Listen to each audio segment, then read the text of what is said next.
नमस्कार, आप सभी का स्वागत है हमारे एस ब्लॉक के आखिरी लेक्चर में। मोस्ट प्रोबेबली ये लास्ट लेक्चर होगा हमारा एस ब्लॉक का।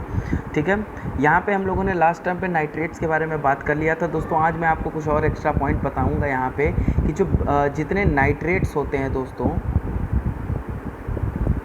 ग्रुप 2 के जितने नाइट्रेट्स होते हैं, ग्रुप 2 की मैं बात कर रहा हूँ। स्पेशली ये पॉइंट नोट करने के लिए है।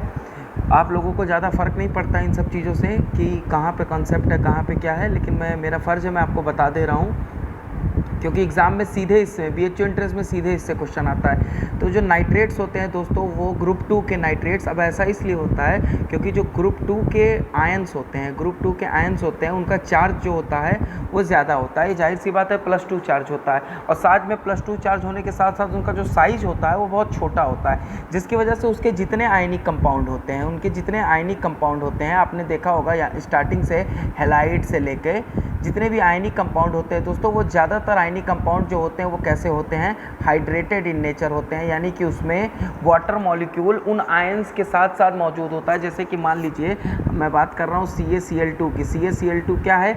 एक आयनिक कंपाउंड है। अब कैल्शियम Ca आयनिक कंपाउंड में कोई बॉन्ड तो होता नहीं है डायरेक्शनल, बस दो आयंस जो होते हैं, दो आयंस होते हैं जिनके बीच में एक इंटरेक्शन होता है। तो Ca++ और दो Cl- के बीच में इंटरेक्शन से बनता है आयनिक बॉन्ड। तो इसका जो साइज होता है दोस्तों वो इतना स्मॉल होता है और इसका चार्ज जो होता है वो ज़्यादा होता है, +2 चार्ज होता है, जिसकी वजह से हमेशा इसके साथ वाटर मॉलिक्यूल एसोसिएटेड होते हैं। तो उसी तरह जो नाइट्रेट्स होते हैं दोस्तों ग्रुप 2 के, उनके वो भी ज़्यादातर हाइड्रेटेड फॉर्म में पाए जाते हैं। एक एक्सेप्शन है अपने पास यहाँ पे, उसका एक्सेप्शन क्या है? Barium nitrate. और ये भी कोई एक्सेप्शन नहीं है दोस्तों, एक्सेप्शन के नाम पे आप लोगों ने केमिस्ट्री को बदनाम कर रखा है। एक्सेप्शन इसलिए नहीं है, सबसे पहली बात ये क्या है? बेरियम नाइट्रेट ऐसा नाइट्रेट है ग्रुप 2 का जिसके पास वाटर ऑफ क्रिस्टलाइजेशन नहीं होता है, जो एनहाइड्रस होता है। तो उसके लिए सबसे पहली चीज़ ये जाननी होगी कि हाइड्रेशन का रीज़न क्या होता है। What is the reason of hydration? तो हाइड्रेशन का रीज़न ये होता है कि आयंस के ऊपर चार्ज डेंसिटी ज़्यादा होना। क्या ज़्यादा होना? चार्ज की डेंसिटी ज़्यादा होना। जब चार्ज डेंसिटी ज़्यादा होती है दोस्तों, तो अपने आप वाटर मॉलिक्यूल उससे एसोसिएट हो जाते हैं क्योंकि मॉइस्चर में मौजूद होते हैं, एटमॉस्फेयर में मौजूद होते हैं वाटर मॉलिक्यूल। लेकिन बेरियम जो होता है वो नाइट्रेट नहीं, बेरियम का नाइट्रेट हाइड्रेटेड नहीं होता है। इसके पीछे का रीज़न है क्योंकि बेरियम जो है दोस्तों, बेरियम के पास चार्ज तो +2 का होता है, लेकिन इसका जो साइज़ होता है, इसका साइज़ कंपेरेटिवली बाकियों के कंपेरिजन में बहुत बड़ा होता है और बहुत बड़ा साइज होने के नाते ये जो बेरियम नाइट्रेट है वो हाइड्रेटेड नहीं होता है। कोई एक्सेप्शन नहीं है, बदनाम नहीं करना है केमिस्ट्री को। ठीक है, चलिए आगे देखते हैं, सल्फेट्स के बारे में बात करेंगे। अब सल्फेट्स क्या होते हैं दोस्तों, मैं आपको सीधे बता दे रहा हूँ। जैसे H2SO4 मान लीजिए एक एसिड है। कौन सा एसिड? इस एसिड का नाम क्या है? सल्फ्यूरिक एसिड इसको बोलते हैं। तो अगर इसका हम H+1 निकालेंगे तो आपको मिलेगा HSO4-। इसको बोलते हैं दोस्तों, ये जो है ये बाईसल्फेट है। क्या है? बाईसल्फेट। अगर इसमें से एक और H+ अभी भी जो बचा हुआ है उसको भी निकालेंगे तो हमको मिलेगा H+ और SO3-। इसमें किसी को कोई दिक्कत नहीं होनी चाहिए भाई, एकदम सिंपल सा फंडा है। ठीक है, कि sulphuric acid is a by basic acid. Sulphuric acid is a by basic acid, या बाई बेसिक या डाई बेसिक कह सकते हैं। डाई बेसिक एसिड होता है। डाई बेसिक ज़्यादा सही है क्योंकि बी से शुरू हो रहा है बेसिक टर्म, तो उसके सामने डी लगाएंगे ताकि सेम ना लगे। ठीक है, तो sulphuric acid is a dibasic acid. तो जो अगर कंप्लीटली आयनाइज्ड फॉर्म में जो सल्फ्यूरिक एसिड का जो कंजुगेट बेस होता है उसको बोलते हैं सल्फेट। अब मैंने आपको बताया था जो सॉल्ट्स होते हैं वो दो चीज़ों से मिलके बने होते हैं। ये आपको मैंने साफ साफ बताया था पिछले लेक्चर में कि सॉल्ट दो चीज़ों से मिलके बने होते हैं। एक होता है आपका मेटल का कैटायन, और दूसरा चीज़ कॉन्जुगेट बेस। तो अगर आपको सल्फेट बोले, एल्कली मेटल का सल्फेट, तो मेटल कैटायन किसका हो जाएगा? एल्कली मेटल का हो जाएगा, या फिर एल्कलाइन अर्थ मेटल का हो जाएगा। और सल्फेट बोल रहा है यानी कि जो कंजुगेट बेस है वो क्या है? SO4-। तो किससे ये बना है? किस एसिड से बना? किस एसिड का कंजुगेट बेस है? ये कंजुगेट बेस है H2SO4 का। H2SO4 का होता है HSO4-, और HSO4- का कंजुगेट बेस क्या होता है? SO4-। ठीक है, मैंने SO3 गलती से लिख दिया है। ये चीज़ आपको समझ में आ गई, ठीक है। सल्फेट के बारे में आगे बात करते हैं। देखिए सल्फेट का पहला पॉइंट है कि alkali metals and alkali earth metal and alkali earth metal both form sulphates. Sulphates का फॉर्मेशन करते हैं दोनों, चाहे वो एल्कली मेटल हो चाहे वो एल्कली अर्थ मेटल हो, ठीक है। अगला पॉइंट है alkali metal sulphates are soluble in water. जो एल्कली मेटल्स के सल्फेट होते हैं वो पानी में सॉल्युबल होते हैं, ये पॉइंट आपको नोट करने वाला है, ठीक है। मैं आपको हमेशा बताता हूँ कि एल्कली मेटल्स का कार्बोनेट भी सॉल्युबल होता है। यहाँ पे एक पॉइंट लिख लीजिए, यहाँ पे एक पॉइंट लिख लीजिए, इंपॉर्टेंट पॉइंट है, जहर है, ये पॉइजन है, ठीक है। ये एंट्रेंस में आने की बहुत ज़्यादा चांसेस हैं। आप लोग कोई भी कॉन्सेप्ट स्टडी नहीं कर रहे हैं, लेकिन जो बच्चे हैं इसको इंटरनेशनल लेवल का एग्ज़ाम नहीं समझ के ऐसे सिंपली पढ़ाई कर रहे हैं, उनके लिए भी मैं बता दे रहा हूँ कि ये पॉइंट बहुत ज़्यादा इंपॉर्टेंट है कि ग्रुप वन के कार्बोनेट और ग्रुप 1 के सल्फेट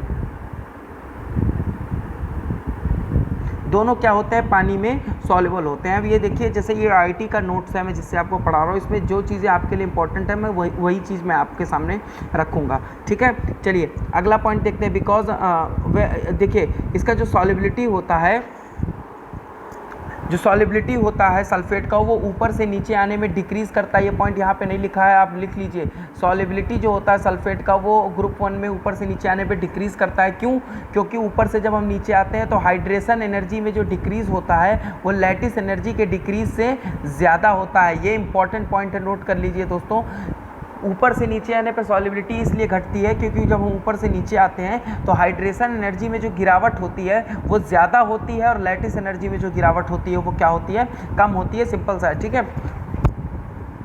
देखिए और अगला पॉइंट है the thermal stability of the sulphate increase and moving down the group. ये चीज़ भी मैं आपको एक्सप्लेन कर दे रहा हूँ। थर्मल स्टेबिलिटी यानी कि जो सल्फेट्स को अगर हीट करेंगे तो ऊपर से नीचे आने पे जो सल्फेट्स की थर्मल स्टेबिलिटी होती है वो क्या होती है, इंक्रीज करती है। इसका रीज़न मैं आपको बता दे रहा हूँ। अब जैसे SO4 2- है, SO4 2-, इसका जो साइज होता है वो काफ़ी बड़ा होता है, ठीक है। और ऊपर के जो मेटल होते हैं जैसे लिथियम प्लस, सोडियम प्लस, इन सब का साइज छोटा होता है, तो इनका जो लैटिस बनता है वो स्ट्रॉन्ग नहीं बनता है। लेकिन जैसे जैसे हम उसमें नीचे की तरफ आते हैं तो जो साइज होता है वो कंपेरेबल होने लगता है, यानी कि जो कैटायन और कॉन्जुगेट बेस का जो साइज है वो कंपेरेबल होने लगता है। और जब साइज कंपेरेबल होने लगता है तो उसकी वजह से क्या होता है दोस्तों कि लैटिस स्ट्रॉन्ग बनता है। इसीलिए जब हम ग्रुप 1 में ऊपर से नीचे की तरफ आते हैं सल्फेट्स में, तो जो थर्मल स्टेबिलिटी होती है वो क्या होती है, इंक्रीज़ करती है, ठीक है। आगे बढ़ते हैं। देखिए ये पॉइंट मैंने आपको एक्सप्लेन करी, एक बार और आप इसको देख लीजिए कि ग्रुप 1 के जो कार्बोनेट्स होते हैं वाटर सॉल्युबल होते हैं, लेकिन ग्रुप 2 के इनसॉल्युबल होते हैं, ठीक है। ये चीज़ मैंने आपको अच्छे से समझा रखा है। अब ये बायोलॉजिकल इंपॉर्टेंस यहाँ पे बताया दोस्तों एल्कली मेटल और एल्कली अर्थ मेटल का, कि ह्यूमन बॉडी में ये कितने इंपॉर्टेंट हैं और कितना कहाँ पाए जाते हैं। तो ये देखिए अडल्ट ह्यूमन है 25 mg, ठीक है, 25 mg का सोडियम पाया जाता है, ठीक है। इट एक्ट एज ए को फैक्टर ऑफ एंजाइम, बायो वाले अच्छे से जानते हैं। क्लोरोफिल जो होता है वो क्या करता है, मैग्नीशियम कंटेन करता है दोस्तों, ठीक है। ये जो पहला पॉइंट है दोस्तों वो मैग्नीशियम के लिए ही है। एक सेकंड,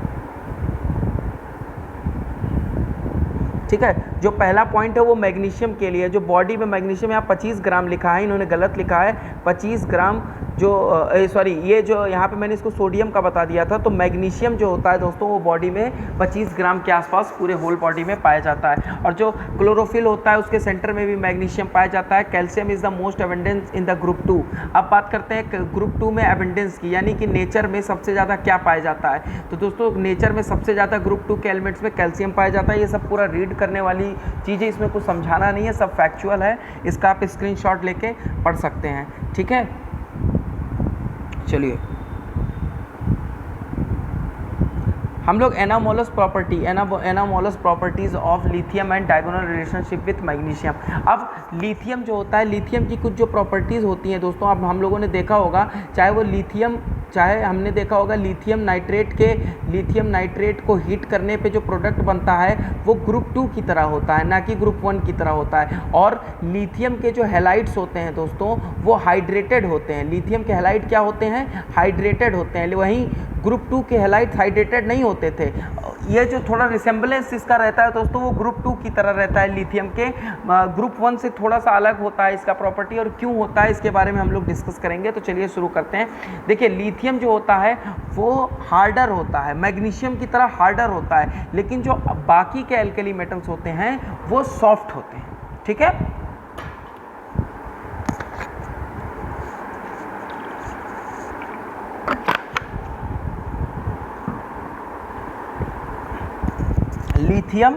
लिथियम की प्रॉपर्टी में एनोमोलस प्रॉपर्टी का क्या मतलब होता है कि जो लिथियम है वो अपने ग्रुप से अलग कैसे है, लिथियम अपने ग्रुप से अलग कैसे हुआ, मतलब इसकी ऐसी क्या प्रॉपर्टी है जो इसके ग्रुप से अलग है, ठीक है। तो लिथियम जो होता है बाकी अल्कली मेटल्स की तरह सॉफ्ट नहीं होता है, या हार्ड होता है नेचर में, ठीक है। अब lithium and magnesium both combined with nitrogen directly. देखिए लिथियम और मैग्नीशियम के अलावा कोई और कंपाउंड ऐसा नहीं है, कोई और अल्कली मेटल ऐसा नहीं है कि जो नाइट्रोजन से डायरेक्ट कंबाइन करके नाइट्राइड का फॉर्मेशन करता हो। ये हम लोगों ने बहुत स्टार्टिंग में, जब ये लेक्चर हम लोग बहुत स्टार्ट कर रहे थे तब हम लोगों ने पढ़ा था कि जो लिथियम होता है वो नाइट्रोजन से डायरेक्ट रिएक्शन करके क्या बनाता है, नाइट्राइड का फॉर्मेशन करता है, ठीक है। अब देखिए बोथ कार्बोनेट्स आर अनस्टेबल। अब देखिए बात क्या है कि जो ग्रुप 1 के कार्बोनेट्स होते हैं, ग्रुप 1 के कार्बोनेट्स जो होते हैं वो क्या होते हैं, स्टेबल होते हैं, ठीक है। ग्रुप 1 के कार्बोनेट्स स्टेबल होते हैं, लेकिन लिथियम का जो कार्बोनेट होता है वो स्टेबल नहीं होता है। इसीलिए जब लिथियम के कार्बोनेट को जब हम दोस्तों हीट करते हैं, जब लिथियम के कार्बोनेट को हम हीट करते हैं तो लिथियम ऑक्साइड हमको प्राप्त होता है, साथ में कार्बन डाइऑक्साइड गैस प्राप्त होती है। इसीलिए लिथियम कार्बोनेट्स को हमेशा हम कार्बन डाइऑक्साइड के एटमॉस्फेयर में रखते हैं। इसके बारे में मैंने आपसे पिछले क्लास में बात कर ली थी या पिछले वीडियो में बात कर ली थी, ठीक है। तो लिथियम की प्रॉपर्टीज डिफरेंट है। अब देखिए both bicarbonate exist in solution, ठीक है। जो ग्रुप 1 के बाइकार्बोनेट्स होते हैं वो सॉलिड स्टेट में पाए जाते हैं, ग्रुप 1 के बाइकार्बोनेट सॉलिड स्टेट में पाए जाते हैं, लेकिन जो ग्रुप 2 के बाइकार्बोनेट्स हैं वो सिर्फ और सिर्फ सॉल्यूशन में एग्जिस्ट करते हैं, यानी कि सॉल्यूशन के बाहर निकालेंगे वो थर्मली क्या होंगे, टूट जाएंगे, ठीक है। Both bicarbonate decompose upon heating, दोनों के बाइकार्बोनेट टूट जाते हैं। ये चलिए बोथ हैलाइड और हाइड्रेटेड, ये मैंने बता दिया था। Both nitrates upon heating give same product, दोनों के जो नाइट्रेट्स होते हैं दोस्तों उनको जब हीट करते हैं, ठीक है, तो वो क्या करता है, LiO का फॉर्मेशन करता है, Li2O का फॉर्मेशन करता है। वहीं बाकी के जो एल्कली मेटल्स हैं, वहीं बाकी के जो एल्कली मेटल्स होते हैं दोस्तों उनके नाइट्रेट को जब हम हीट करते हैं तो नाइट्राइड का फॉर्मेशन करते हैं, वो ऑक्साइड का फॉर्मेशन नहीं करते हैं। और इसके पीछे का जो रीज़न है, ये जो पूरा टॉपिक है इसके पीछे का रीज़न क्या है दोस्तों, ये जो लिथियम है ये अलग बिहेवियर क्यों शो करता है, या फिर लिथियम जो है वो मैग्नीशियम के साथ डायगोनल रिलेशनशिप क्यों शो करता है, इसका मैं आपको उसका मैं आपको रीज़न दे रहा हूँ। ये अनइक्विवोकल रीज़न है दोस्तों, ये आपका कभी गलत नहीं होगा, ये इतना स्ट्रॉन्ग रीज़न है। और यही रीज़न है कि लिथियम जो है वो मैग्नीशियम के साथ सेम प्रॉपर्टी शो करता है, और वो रीज़न है दोस्तों सेम आयनिक साइज, बहुत ही ज़्यादा इंपॉर्टेंट है। देखिए लिथियम और मैग्नीशियम के एटम का साइज सेम नहीं होता है, ठीक है। लिथियम और मैग्नीशियम के एटम का साइज सेम नहीं होता है, ठीक है, लेकिन लिथियम प्लस और मैग्नीशियम 2+ इन दोनों का जो साइज होता है दोस्तों वो इक्विवेलेंट होता है, एक दूसरे के लगभग बराबर होता है, जिसकी वजह से जो लिथियम होता है वो मैग्नीशियम के साथ रिसेंबल करता है, ठीक है। अब वही anomalous property of beryllium, beryllium यहाँ पे ये जिनकी नोट्स है इन्होंने नहीं लिखा है, एनोमोलस प्रॉपर्टीज ऑफ बेरिलियम। अब देखिए ग्रुप 1 का पहला जो वो था, ग्रुप 1 का जो पहला एलिमेंट था वो लिथियम था, तो उसकी एनोमोलस प्रॉपर्टी पढ़ ली। अब बेरिलियम का पढ़ते हैं दोस्तों। जो हमारा बेरिलियम है वो एल्यूमिनियम के साथ डायगोनल रिलेशनशिप को शो करता है। जैसे लिथियम किसके साथ डायगोनल रिलेशनशिप शो करता है दोस्तों, लिथियम मैग्नीशियम के साथ शो करता है, ठीक है। वैसे ही बेरिलियम किसके साथ करता है, एल्यूमिनियम के साथ करता है, इसका भी सेम रीज़न है, सेम आयनिक्स। देखिए कंपाउंड जो होते हैं वो बेरिलियम के लार्जली कोवेलेंट होते हैं, उसी तरह एल्यूमिनियम के ज़्यादातर कंपाउंड्स क्या होते हैं, कोवेलेंट होते हैं और हाइड्रोलाइज हो जाते हैं ईजिली। मैंने आपको पिछले टर्म पे पिछले क्लास में बताया था कि जब इसके हैलाइड की जब हम वाटर के साथ रिएक्शन कराते हैं, देखिए जो इसका हैलाइड होता है, मान लीजिए हाइड्रेटेड हैलाइड होता है। जब इसको हम हीट करते हैं, बाकी के हैलाइड को जो हीट करते हैं तो वाटर निकल जाता है, लेकिन इसमें जब हीट करते हैं दोस्तों तो ये जो वाटर का ऑक्सीजन का लोन पेयर है वो यहाँ पे न्यूक्लियोफिलिक सब्स्टिट्यूशन रिएक्शन कर देता है, क्योंकि बेरिलियम और क्लोरीन के बीच में जो बॉन्ड होता है वो कैसा होता है, कोवेलेंट होता है। और हाई टेम्परेचर पे जब हम ये रिएक्शन कराते हैं तो यहाँ पे न्यूक्लियोफिलिक सब्स्टिट्यूशन रिएक्शन हो जाती है, यहाँ पे हाइड्रोलिसिस हो जाती है, यहाँ पे वाटर ऑफ क्रिस्टलाइजेशन जो होता है वो बाहर नहीं जाता है।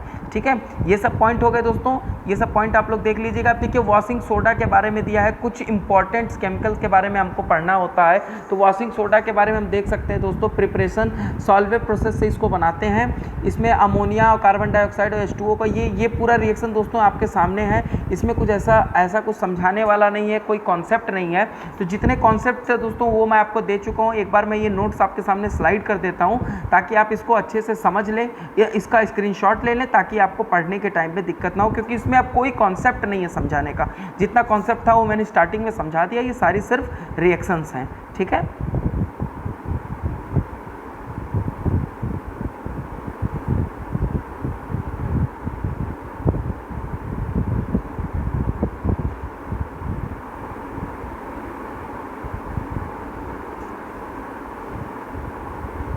मतलब हमने सारे कॉन्सेप्ट्स पढ़ लिए दोस्तों। अब एल्कली मेटल और एल्कली अर्थ मेटल की कुछ जो इंपॉर्टेंट इकोनॉमिकल कंपाउंड्स हैं उनके बारे में आपको पढ़ना है, और इसमें कोई ऐसा कॉन्सेप्ट नहीं है। ये एक बार आप लोग पढ़ लेंगे तो इसमें क्वेश्चंस ईजिली हो जाएंगे। ठीक है, ये देख लीजिए, और ये पोर्टलैंड सीमेंट, बस इतना है। ठीक है, अब चलिए अगले लेक्चर में मिलेंगे इससे भी इंपॉर्टेंट चैप्टर के साथ, जिसका नाम है पी ब्लॉक एलिमेंट। तब तक के लिए नोट्स अपना मेंटेन रखें, रिवाइज करते रहें और मॉक टेस्ट देते रहें। धन्यवाद।